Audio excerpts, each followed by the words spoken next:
you doing? I'll tell you what you're doing. You're listening to the Elder Scrolls Lorecast. Either you are, or I'll be skipping rope with your entrails. Ta-ta. This is the Elder Scrolls Lorecast, your source for lore and so much more. I'm very much enjoying this speedy intro. It kind of hits me sideways because of how long the old intro was. Welcome back to the show. This is your host, Tom, or Robots. I'm here with Lotus, and we're talking about more Daedric creatures. We're getting really close to the end, Lotus. I know. We're to the T's. We're to the T's. There's not that only many so more. many letters left. That's true. The alphabet has told us that we are nearing the end of the alphabet. So there you go. If you look ahead in your textbooks, you'll find out that there are actually only 26 total letters. 26 letters. And we're almost done. But hey, thank you for sticking around for this ride, getting through all these Daedric creatures. We have some other ones. I mean, I like to say this all the time. These things are weird. And we've got some other Apocrypha-focused kind of creatures. A little bit. And some other things going on. So we're just going to dive right into it. And Lotus, we're starting with the Tomeshell. This is one of the newest Daedric creatures. It is. And it kind of matches exactly what you would expect from Apocrypha. I'm sort of surprised that this didn't exist before ESO. Yeah. So if you are not familiar, it is a book with eyes and tentacles that flies around kind of like it's from Harry Potter. Yeah. That seems like a good description, right? Yeah. No, I mean, kind of. It's weird because if you think of like a hermit crab, but instead of a shell, you have a book. Yeah, so you have a tomeshell. Tomeshell, like the tome is the shell. I guess that's where it gets the name, right? Yeah. All right. So here's what we're going to do, as we normally do. I'm going to read out some of the details from the UESP about each of these, and then we're going to go into a little bit more detail. For this one, there isn't a whole lot. Don't worry, though. The other ones, are a little more involved. Yeah. We've got our daggers, battle spire pull this week as well. Oh yeah, we got some good ones coming. But this is the Tomeshell up on the screen right now. It looks like a book with eyes and tentacles. That's a pretty simple description. Here's what it says on the UESP. Tomeshells are Daedric spirits native to Apocrypha that inhabit discarded books, similar to the way hermit crabs inhabit discarded shells.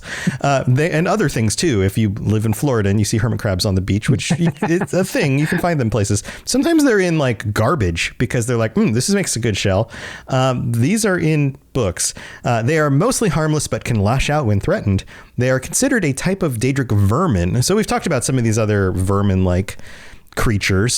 This one doesn't look like a real world like Nern creature. It's still very Daedric.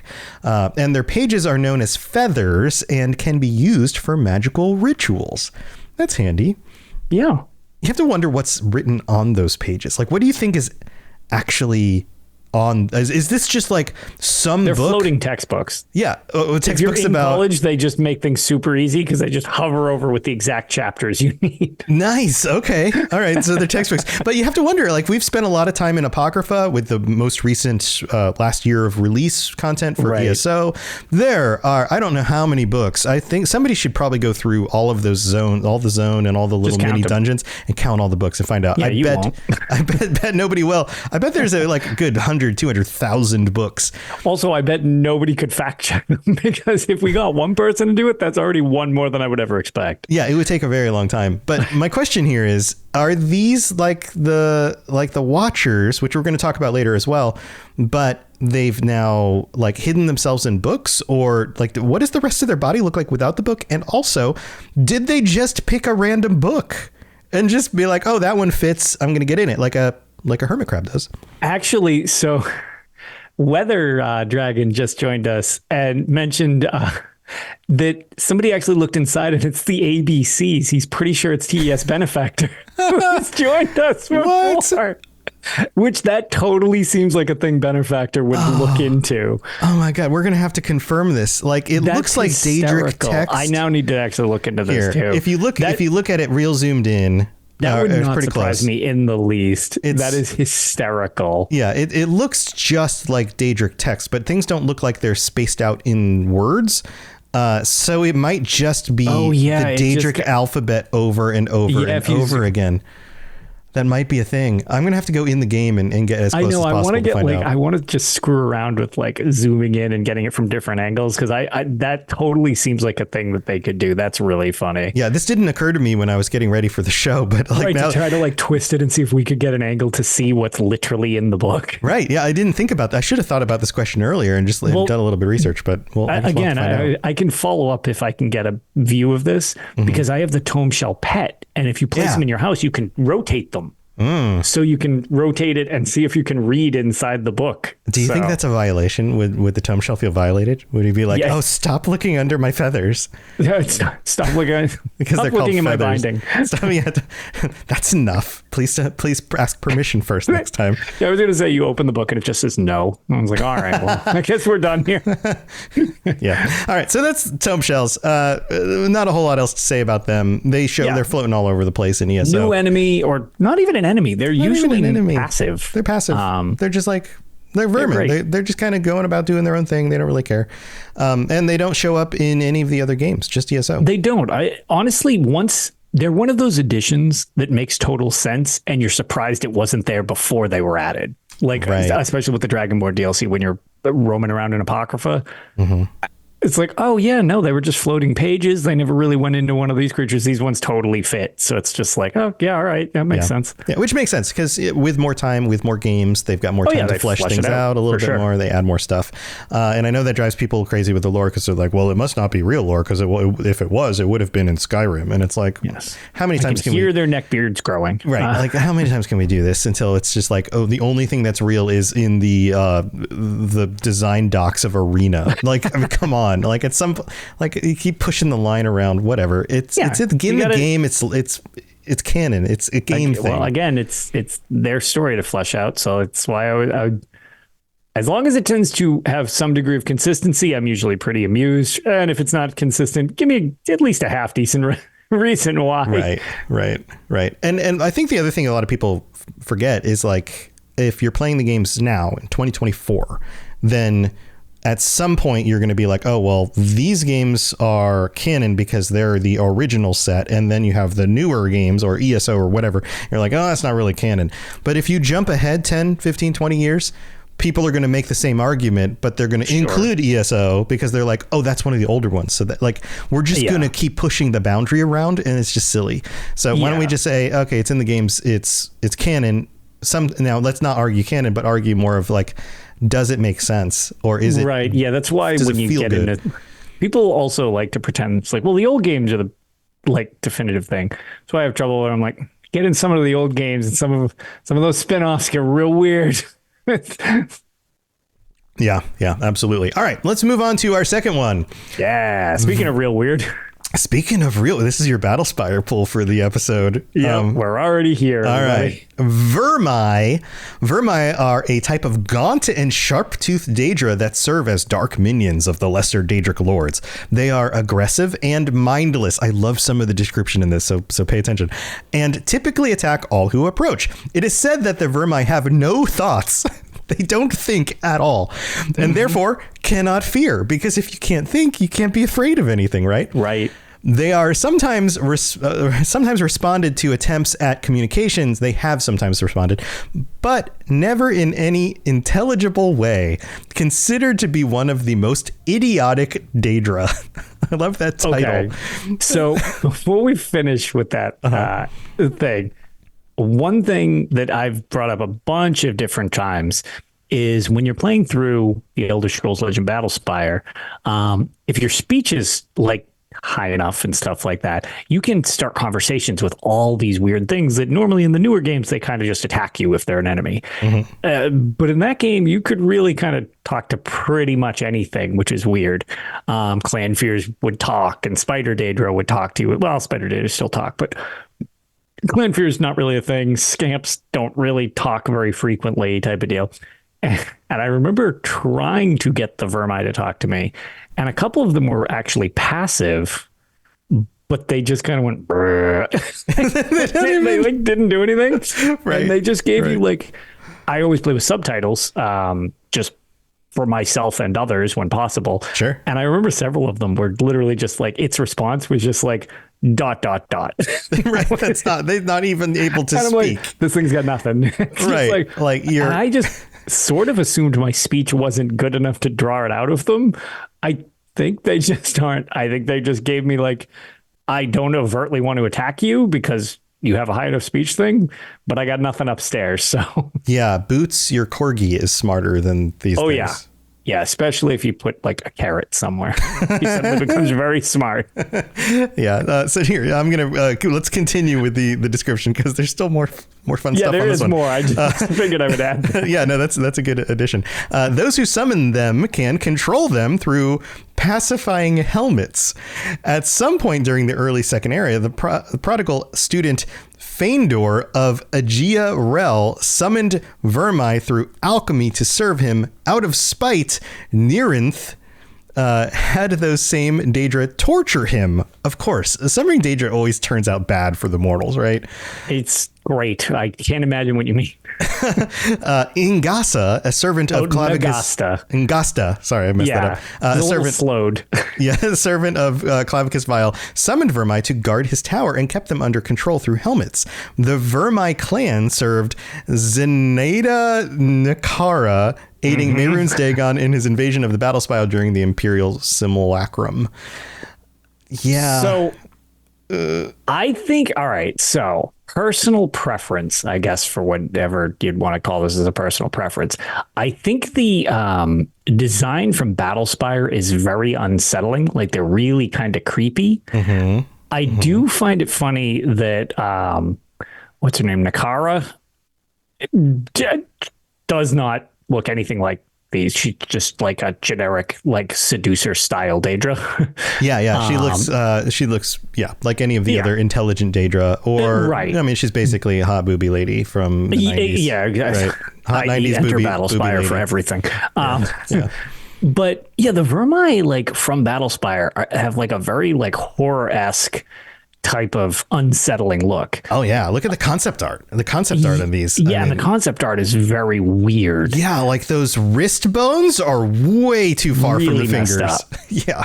Ugh. Yeah. But then when you get to when you were referring to Nagasta trying to protect the lower levels of his tower, those are straight up from, so that's one of the storylines to the Elder Scrolls Adventures Redguard, and they are weird in a different way.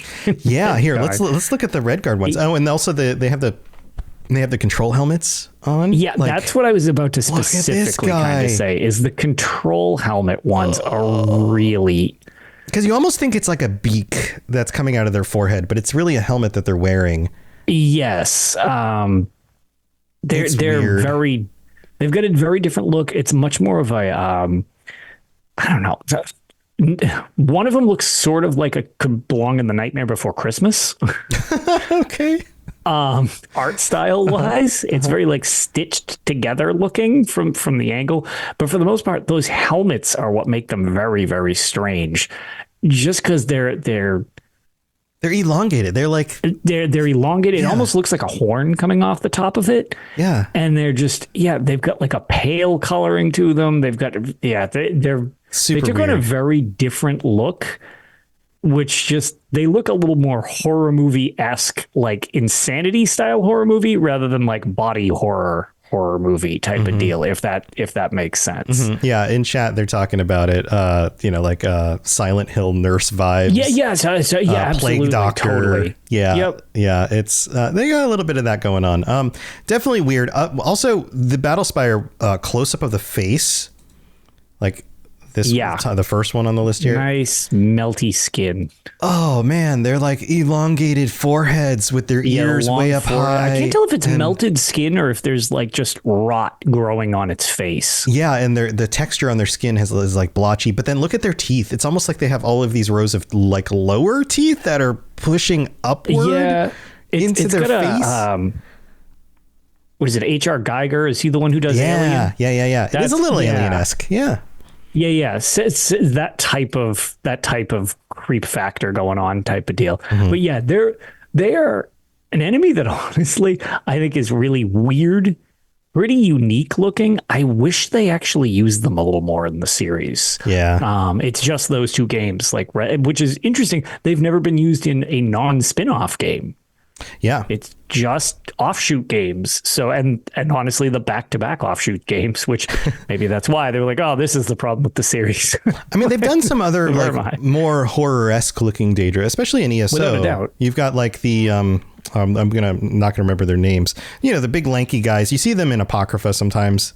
Like the big spooky lanky tall ones. Yes, the new horrors that you're talking about. Is that what you're talking about? Something like those that. New big things. Yeah. The like horrors, and then also along the same lines of the spindly thingies is the hungers. The hungers, that's the one I'm thinking of. I was going to say from these like are Morrowind and stuff like similar. that. Let's say they're similar to the hungers in their design. Which maybe they leaned more into that. Mind terrors. Thank you. That's actually what they were called. It was there's something horrors. Yeah, mind terrors. That's what it was. Thanks, Weather. And yeah, that's just it. It's like when you have like the hungers, very spindly limbs, long snoot thing. Right. Yeah. Creepy tongue. Yeah.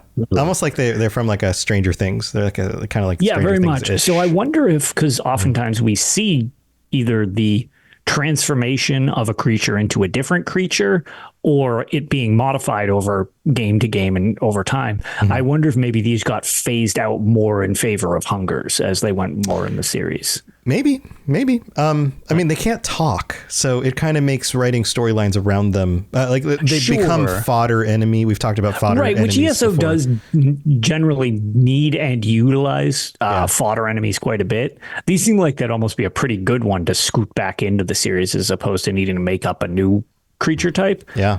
I'm kind of surprised they haven't brought the Vermai back in yet. Yeah, and the little helmets that you could put on them to control them. Derpy helmets. What if you had a dungeon where you go find the helmets? You have to fight a bunch of them to get to the helmets, but then once you find the helmets, you can put them on some of them, and then they help you fight like the boss of the arena. Finn, get on this. That's actually could be a really cool mechanic. That would be really cool. That would be really depending weird. on how well your team does for the first half of the dungeon determines how many helmets you get, which means how many that you can bring on and bring with you into the fight at the end. Actually, yeah, that could be really cool. And then maybe the boss is easier because you brought 5 of them instead of 4 or 3. Yeah, because you instead of secrets, you collected more helmets for Vermai. Yeah, and then you just have to go through them again in order to fight the ones that the rest. But like some of them, you can just be like plunk. You just plunk a helmet on them. Yeah. You know? Oh, I like that. Yeah. Anyway, all right. So that's Vermai. We've got 2 more to get to. Those are the Vermai. They're super weird and creepy. And just a reminder, if you are listening, most of our listeners are audio listeners. If you want to see these, obviously you can look them up, but you can also look up the video, either the VOD from the Twitch or the Elder Scrolls Lorecast YouTube channel, and check out all the videos. But we have to go thank our patrons, so we will be right back. Don't go anywhere. This is Hamish Morak, Dragonborn, and you are educating yourself to the Elder Scrolls Lorecast. Dude, we are so lucky that we got Wes to do these voice things. I know, they're amazing. Our bumpers. They're so good. They're so good. This is the middle of the show. This is where we get to thank our patrons for being so awesome and keeping the show going. Thank you so much. And welcome to our newest patrons, Monkey Man 1 and Nick. I also have to wonder about Monkey Man 1's name because that assumes that there is more than one Monkey Man. So this must be a thing. And they were the first. Long line of monkey men. Yeah, they must just be the first in many. Welcome to the Patreon. Thank you for being here. First of his name. First of his name. Monkey Man 1, first of his name. And also just Nick. That one's super simple. We rarely just get somebody's like first name, you know? But thank you for joining us. We appreciate it. And I hope you're enjoying the benefits of the Patreon. You can get ad-free episodes. You get episodes early. You can get t-shirts and stickers. You can join us on patron chats. We've got a patron chat coming up in 2 weeks on the 29th. So 2 weeks from now, that's something you can get on. And there's still plenty of time to sign up over at patreon.com/Elder Scrolls Lorecast. Also, you can get shout outs like our Daedric Princes, Blinding Vision, Kira C, and Sheogorth Sweetroll. Thank you so much for your support. You get shout outs every week. And we have a new review. This new review came in from somebody you might recognize. This one says, awesome show with awesome hosts from Ben of Temeria. Hey, I think I know who Ben of Temeria might be. Temeria. He maybe has been on the show once or twice or a dozen times. He's been around for a while. Yeah, he's been on the show. He does his own shows on the Robots Radio Network. You should go check out the stuff that he's doing. There's lots of cool stuff. Join us on the Discord. Look at robotsradio.net. Twitch. Find all the links. Go check out Ben of Temeria. But Ben writes, hey, Tom and Lotus, realize I never gave this show a review, LOL. This show is amazing for anyone who loves the Elder Scrolls series. Tom and Lotus break down the lore of the series very well for anyone who hasn't looked too deeply into the world. Keep up with the awesome content and stay safe in Tamriel. Thanks, Ben. Ben does lots of cool stuff. Yeah, lots of just. He's a co-host on the Cyberpunk Lorecast. He does. I'm gonna have a brain fart here. Let me look through the list. Wizarding World. That was the other one that was on the tip of my brain. There's a Star Wars one. Yes, that one is called. I'm looking this up as we go. Holocron Histories. That's the name of that one. Holocron Histories. Yeah. I was like, it's got a better name than the Star Wars one. Yeah, it's not just the Star Wars one. Right. Yeah, so there's lots of shows on the network and they all get jumbled up in my brain. But go check out that stuff if you're interested. And thank you, Ben, for the review. Also, if you'd like to leave us a 5-star review on Apple Podcasts, we'll read it out on a future episode of the show. We also appreciate it if you take the time to give us a 5-star rating on Spotify or whatever podcatcher you're listening to this on. Sharing it with your friends, doing all of that stuff, or joining us on the Twitch, being part of the live audience. It's always fun to have people commenting and stuff on here. So thanks for being here. Thanks for your support. Let's move on with the rest of the show. You're listening to the Elder Scrolls Lorecast, dear child of cities. That is why the Night Mother loves you. All right, we're back. And Lotus, I think I found another one that's going to be one of your favorites. Yeah.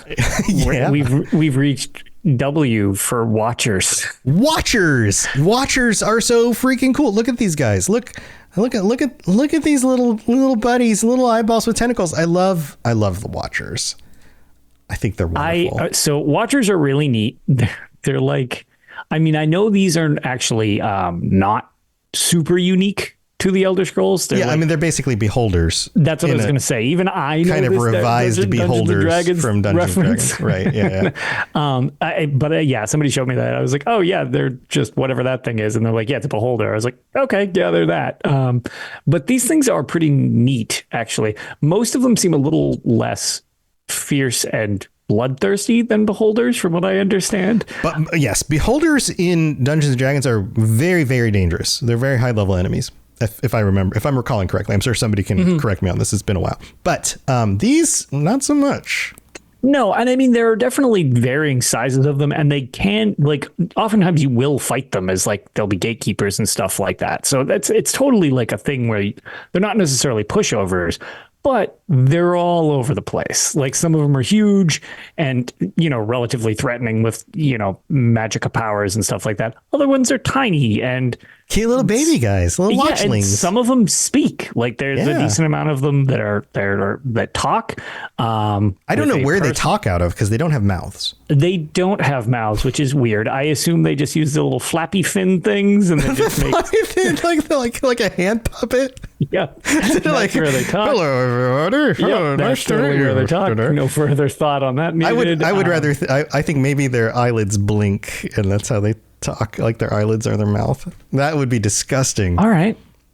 It's not how they're animated. It's just in my brain how it works. I also feel like that would be a very unpleasant sound effect of all the wet smacking. I mean, our mouths are wet. I don't know. My mouth has spit in it. Yeah. I did just drink water too. So, like, you know what? I don't want to think anymore about this. About wet parts of our bodies. All right, cool. All right, Watchers. Moving on. All right, here's what the UESP says. Watchers, also called Doom Truths, cool name, are flying tentacled Daedra with a large eye in the center of their body. Watchers are quite nimble and can shoot beams of energy from their large eye. They are knowledge gatherers and minions found in the service of Hermaeus Mora, modeled after the prince's appearance. Yeah, they're like little Hermaeus Moras that aren't as gross, I guess. Less tentacles, less eyes. And less like black, ooey, gooey. Yeah, less evil mist goop around them. Yeah. They may be the most intelligent of the Daedra, possibly receiving ranks in a hierarchy. However, they are known to serve other Daedric princes such as Molag Bal and Vermina.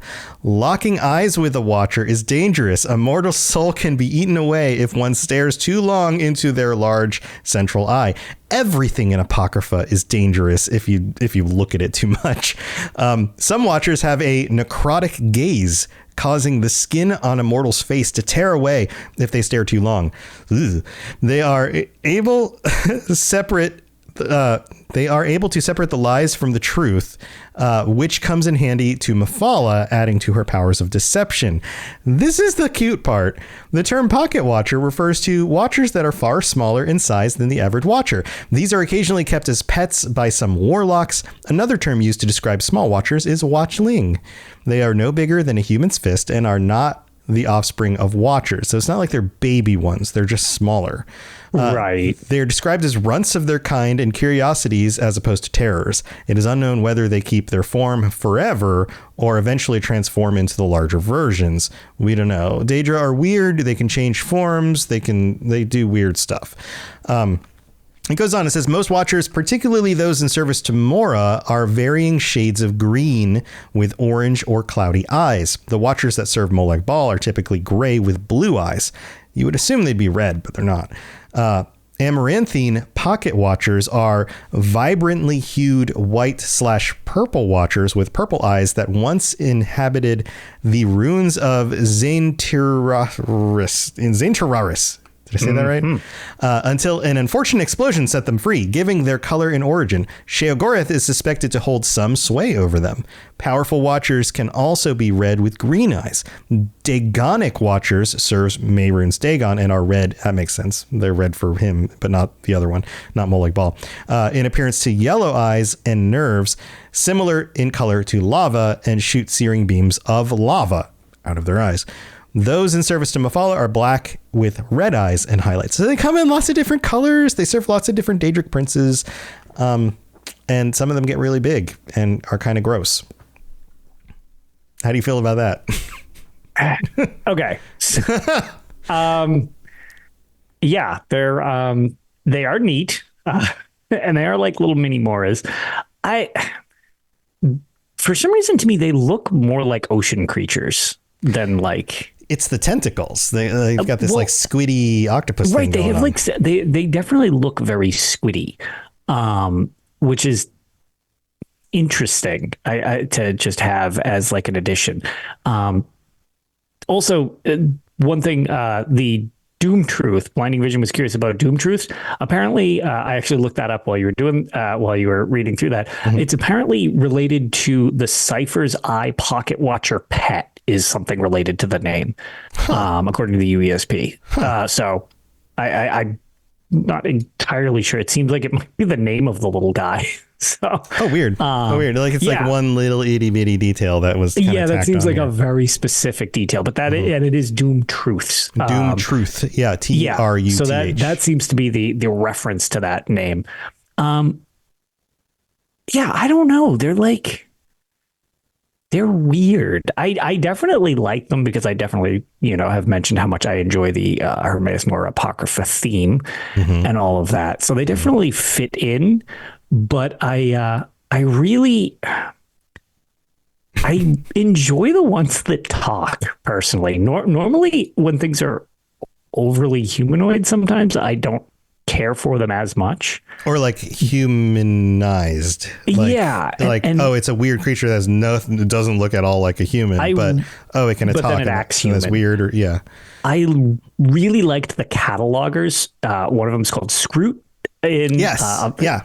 Right. Great character. Yeah. Absolutely loved that character. Yeah. Oh no, champion. Now this other thing's happened. What are we going to do about that? Right. Like there's this attitude. At the same time, they were reading the threads of fate, so they sort of knew what was coming. But at the same time, they're like, ugh, this is ruining everything. I need you to fix this so that this thread of fate doesn't break. But they also, at the same time, know what's happening. Right. So it's like, yeah, they were like an employee who hasn't been given all the details about what's going on, right? Yeah, that's basically what's going on. Is I think it's a she. I mean, it's a female voice, but I think it's a she. Says things like, "Well, I mean, I was just working and doing what I was supposed to do, but you seem to be the chosen one from, from big guy, Yes. So I guess we're just gonna go with it because he seems to trust you, but he didn't tell me anything about what was going on." Like, there's that kind of thing going. Yeah. Yeah. One other thing, which actually I brought it up, and then it's referenced on the UESP, so I think we should really go into this. As I don't know if you scroll all the way down, the Beholder reference we made, they were originally in the concepts, the early build of Arena, but needed to be taken out for copyright infringement. Yeah, well, I mean, Arena was basically a D&D session. Oh, yeah. Right? It started as a D&D session. Became way more unique over time. And yeah. A lot of the stuff, like playing through Arena, man, like you run into some stuff that's like, this is just a location from the Lord of the Rings. Yeah. What is this? From what I understand, for the bits of things I've seen about like the creation of the series and things like that, Arena started out as a D&D session. Like Tamriel was a home-baked D&D world. And they were like, well, how do we turn this into a video game? And it goes, right. But you look at the mechanics. We talked about this before. The dice roll mechanics of being able to hit things. Completely. Yeah. It uses the FACO system, which people literally needed to teach me in chat what that was, because I was like, what the hell? I keep putting on this better armor. My armor is going down. They're like, no, that's good. That's good. Like, that's good. The lower number means higher armor. The lower number is better. Yeah. But so it's interesting. I actually did not know that little thing. And they've got like a picture of it being all hideous. Yeah, here, check this out. Like the Beholder in Arena. I mean, this is basically a Beholder. I mean, it's just straight it's up a blob. We were really not even kidding around with how on brand that was. But it's a Beholder. It has a mouth, which means it's not a Watcher. It's a Beholder. It's just straight up a Beholder. Yeah. And so that was kind of an interesting little tidbit that I scrolled down. I was like, oh, I didn't know that. Also, so there you go. Here, Lotus. So we've got a variety of these different things, right? So like if we look on the screen right now, you've got like this nice looking red one with a green eye, right? Mm-hmm. And there's a variety. Oh, wait, hold on. That's different stuff. Anyway, there's this one, which is the Dagonic one. And it looks like, I mean, either that's really patchy skin, or it looks like the skin was like flayed off of it. Yeah, he needs to moisturize. That one's a little and maybe get some skin grafts. Yeah, that one seems like it's been had some problems. Yeah, that one's been charred a little bit. Yeah. All right, so they come in a lot of varieties. Yeah, lots of varieties. I think these are really cool. I like that they've moved away from the Beholder thing. The little ones are cute. Definitely more unique. Right. You can have pets in ESO. Like I love having my little squiddy guy following me around. They even like do little spins in the air, like they'll flip over, and like they're cool. They're cool little creatures, and they are very outside from being influenced like from Beholders and D&D. They also are generally very unique because they don't look like real world creatures so much as they look like something that's alien, and that's pretty cool. So that's Watchers and Watchlings. Let's move on to our last one, the Winged Twilight. You've probably seen this in ESO because, if you're a sorcerer, you probably have one flying around with you all the time. But one of the base game classes has this as a summon. Yeah, they're kind of around all the time, and some people don't like that because they block your view or whatever. Because they're like, it would also be weird to just be running around all of these cities with Daedra just following you all the time. Is a little weird, but it's how they designed the character, and it makes sense because like those kinds of characters, like if you're a wizard in Elder Scrolls and you want to summon Daedra to work for you, that's a normal thing for them. So it makes sense. Here's what the UESP says. It says, winged Twilights are intelligent winged Daedra with claw-like limbs, black horns, and spiked tails. They can have blue or purple skin, and their eyes can be red or blue. Their bodies are dappled with scales. They are known to operate as servants and messengers of Azura. In appearance, they have a beautiful feminine form similar to that of harpies with bat-like wings, though the feminine aspects of the winged Twilight are more ravishing, in quotes, and their long, sharp, hooked tails are immeasurably more deadly. When working together, they follow a matriarch. Winged Twilights are also resistant to fire, poison, and shock, and can reflect spells. Winged Twilights are not short on cunning. They stalk their prey, waiting for an opportunity to take it down with their swift strikes. They swing their barbed tails to injure their foes while airborne. Some winged Twilights wield shock spells in battle. They can also shriek at their prey to incapacitate it. Their screams are deafening, and those caught in front of a winged Twilight as it shrieks will become stunned and confused. Their talons are used to tear flesh as well as grip rocks, branches, and other vantage points. It goes on some more. There's clearly some of these are in working for Mayor and Stagon and Molag Bal and Nocturnal and a bunch of other people and princes and all of that. For hire, like many of the others. Yeah, but these have a very familiar kind of look to them. Like they've got the harpy-esque kind of thing, a female humanoid body with big wings and talons, and like even their feet look like they could like pick things up, almost like their talons from like a hawk or an eagle. Yep, something like that. What do you think about these, Lotus? So I like the fact these have been around for a while. Obviously, we've seen them in Morrowind and Elder Scrolls Online and the Elder Scrolls Legends.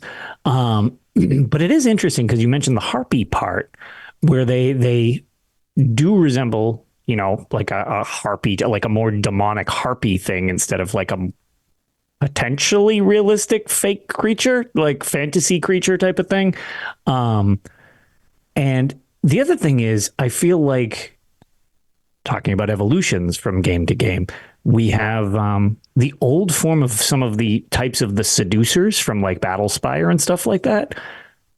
Some of them had like these wing things and the claw hands. And it's like, it seemed like they almost got put in a different direction because the seducers now, when we had covered the dark seducers, they almost became like battle knights and stuff like that. Mm-hmm. And it seems like the bestial part of them sort of almost morphed into what the Winged Twilight became. Right. Like the seducers were kind of like a proto version of both of them. Right. And they took aspects and kind of split them off in different directions. Split them into two different creatures as time progressed, which is pretty neat. And I think they have a pretty cool model. Like they've got a pretty cool design. They're relatively unique. And I love their usefulness in Elder Scrolls Online as a healing skill. Because if you have one of the versions, it is great for keeping you alive and your friends. So my sorcerer is always running one of these things. Yeah, thanks, Winged Twilight. Yeah, appreciate you. That's a feature you don't think about much with creatures like this that are, horrific monster things. Like, but again, healing? If you summon them, they kind of do your bidding. So it's like, well, okay, it's as long as you don't hand him a soul gem willingly, you should be good to go. Yeah, right. Like, whenever summoning Daedra, be very careful about your placement of soul gems. Yeah. And what things you allow them to do. But, yeah. Right. So, but, no, I think these are another good addition to the series. They seem like they would probably be prone to, well, we had mentioned that they're in service to several different Daedric princes. For some reason, I get the vibe with these things that they might be prone to selling their service to different Daedric princes. Mm-hmm. Like, yeah, I don't. It mentions the ties to Azura and stuff like that, but I don't know. It seems like much like Atronachs, where you can kind of see them in anybody's service. These ones always just didn't strike me as having a strong allegiance pull necessarily. Right. They don't have the problem that the Vermai seem to have, in that they are just idiots. Like, they seem intelligent enough to do your bidding, to follow instructions, those kinds of things. But they also don't seem, like the Zivalai, who we'll probably cover next week, or like some of these other Daedric races that are just like superior to everyone and everything. Right. And like maybe if you've bound them magically, they'll do your bidding, but they're going to tell you exactly what they think about how you're such a big idiot, and given the chance, I will kill you. It's like, oh, cool. Thanks. Right. I need to remember to sleep with one eye on you. Right. All right. I'll tie your shoes again, but given the chance, I'm lopping your feet off and eating them. Right. Like, okay, cool. You could just bend over real quick so I could tie them to your throat. It's like, no, we're not going to do that. Yeah. No. No. Death is permanent. Death is permanent for us creatures that are not Daedra. Yeah. So, I mean, they look pretty cool. I don't know. Okay. So getting into the designs of these things, the ESO designs are fine. Like, I don't have any problems with them. They're fine. But they are also some of the earliest designed creatures in the series because they like you said, they were designed for going around with sorcerers. But if you look at like the art for like Legends. The art for Legends is always, if you ever are curious if something was in Legends, look it up. It's, oh my God, the artwork to the Elder Scrolls Legends card game is just gorgeous. Yeah, like they go from being like, it's kind of the summoned creature and it's got a big long tail and a, female-esque body and some wings, like in ESO to like them in Legends, like the details, the way the scales on the skin look, and they like, some of them are pointy and they stick up, and then you've got like the glowing eyes. They've got then like the wings have holes in them, like they've been in combat, and there's I don't know, they just look so much more formidable. And part of that, I think, is the way that even the way they're animated in ESO, because they're meant to just kind of sit there and float. Yeah, they next hover. to you. They just kind of hover and float. You don't ever see them like those wings. Those are big wings. Like, can you imagine them dive bombing their enemies and things like that? Like, right. That would be terrifying. Into things with those claws. Yeah. Like if there was a dungeon where these things were like above you and then they dove down on your party and then maybe could pick up people and then drop them or something, like, oh my God, that would be way more scary. And then casting spells at you and those kinds of things. I don't think we've gotten anything like that. Right. So yeah, these they're somewhat limited in Elder Scrolls Online because, to your point, they were one of the initial things, and also it's something you control as well as fight because they're one of the things you can summon. Right. Yeah, I would love to see more of the bestial side of them and less of the personified humanesque kind of side. Sure. Which means not just being upright and floating next to you. It would mean like flying through the air and like a bird of prey, that kind of thing. That would be really cool. So that's Wing Twilight, and that's what we know about them. And I hope you enjoyed this episode. We only have a few more Daedra. I think we've got one more episode of Daedra Creatures, which we'll get to next week. So make sure you are with us. You come back for that, and we'll be here for that episode. And then we're doing our patron episode, our patron chats. Maybe we'll talk about some of our favorite Daedra, some of like which of these creatures. Maybe we'll do like a finale with our patrons. That could be cool. So Lotus, you have anything else going on that you want to share? I know you've got some big news. Yeah. Things kind of all aligned, much to my surprise. And it looks like I will be going to the 10th anniversary of Elder Scrolls Online in Amsterdam. So I guess if you're there, I'll be there too, which I had not really advertised or talked about. A lot of people asked if I was going, and my answer up until literally last night was no. So, I mean, it's an expensive trip. I mean, you don't live in Europe. Yes, I see exactly.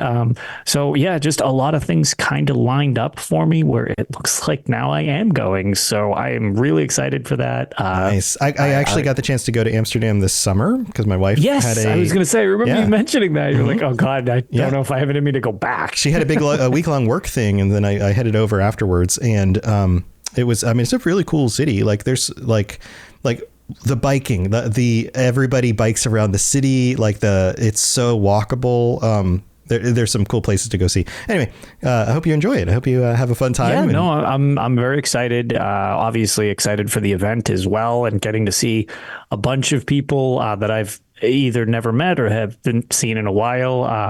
Our big plan is to do the first ever in-person episode of Tales of Tamriel, because it'll be the first time I ever actually meet Ark after 6.5 years. Yeah, I mean, he's in Turkey and you're in the U.S. That's about as close as you can get to halfway to each other without being in the middle of the Atlantic. When we looked it up, it was 7,358 miles from my address to his address when we Google mapped it or whatever. So yeah, very, very excited for that. So if you're going to be there at the event, say hi. Yeah, go say hi to Lotus. Go give him a hug. Give him a hug from behind, so it's very creepy. It's totally not me panicking and what is going on? Am I being bugged? What's happening? What's happening? Oh, you're just giving me a hug. Okay. Am I currently being robbed? But yeah, so no, that's There's nothing like being in a foreign city and getting accosted out of nowhere. Like, wait a minute. Oh my God. Yeah, when we were in Paris and they're like, yep, watch out for pickpockets. I'm like, oh man. So at that point, I was just like assuming everybody was just trying to rob us. I'm like, yeah, you're not going to be able to disguise the fact that you're a foreigner like people are going to be like, look at that American. Also, I'm going to say 5 words and people are like, okay, what accent is that? right. Yeah. You're going to stick out like a sore thumb, but it should be fun. So I wouldn't sweat it too much. Awesome, man. Well, I hope you enjoy it, and you should go check out Tales of Tamriel. They're always talking about Elder Scroll stuff, so awesome show. Check out. Also, you can check out the rest of my shows, robotsradio.net. I do a bunch of lore shows about Elder Scrolls and Fallout and Lord of the Rings and a bunch of other things. Plus, we have a bunch of other shows like Ben of Temeria's other shows on the network. So lots of other hosts, lots of great content.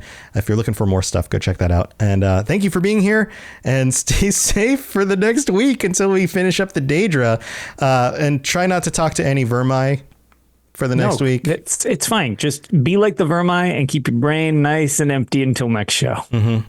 Yeah. So stay safe out there. We'll see you next time. Bye, everybody. See you later. Thanks for tuning in to the Elder Scrolls Lorecast. Check out robotsradio.net for more podcasts just like this, and join us on the Robots Radio Discord. Be part of a community of over 5,000 people who are excited about video games and so much more. Robots Radio. Games, lore, stories, community. Just press play.